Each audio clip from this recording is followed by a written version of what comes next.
আসসালামু আলাইকুম সবাইকে। আহ, আপনাদের অনেক ধন্যবাদ যে আমাদের জন্য এতক্ষণ অপেক্ষা করেছেন। আমরা আসলে আজকে এই অবস্থানে আসার পেছনে অনেকগুলা কারণ আছে।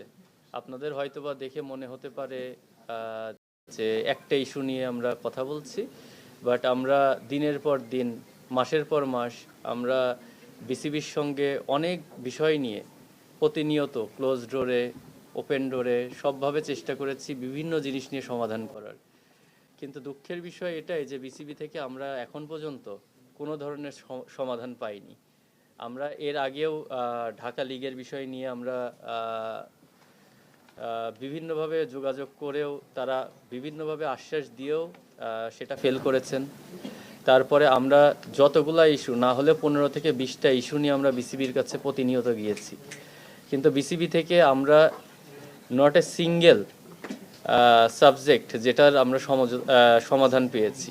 তো এটা খুবই দুঃখের বিষয়। আর সব কিছুরই একটা লিমিট আছে। আমার মনে হয় লিমিটটা ক্রস করে গেলে তখন অ্যাকশন ছাড়া আর বিকল্প কোনো অপশন থাকে না। তো আমরা আজকে যেটাই করছি আমরা অসহায় এবং বাধ্য হয়েই করা। তো আমাদের বেশ কিছু ইস্যু এর মধ্যে আছে। আমরা অনেক বিষয়ে কথা বলেছি, তার মধ্যে কিছু ইস্যু আমাদের আজকে মনে উল্লেখ করা উচিত। তো আমাদের কমিটি বা আমাদের প্লেয়ারদের যারা আছে সবাই একটা একটা বিষয় নিয়ে কথা বলবে। ফার্স্ট আমি রিকোয়েস্ট করব সোহান, যদি ঢাকা লিগের বিষয়টা একটু ক্লিয়ার করো। হ্যাঁ,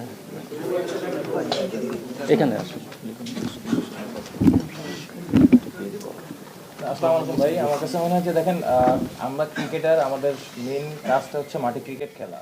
আমার কাছে মনে হয় যে আজকে ক্রিকেট খেলি বলে আমাদের এখানে যারা প্লেয়ার আছে সবাইরে আসলে আপনার বা বাংলাদেশি জনগণ যারা আছে রেসপেক্ট করে বা ভালোবাসা পেয়ে থাকি। তো ক্রিকেট বন্ধ করে আসলে আমাদের কোনো কিছু না।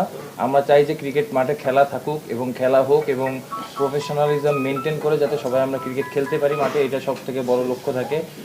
আমার কাছে মনে হয় যে ঢাকা লিগ নিয়ে যে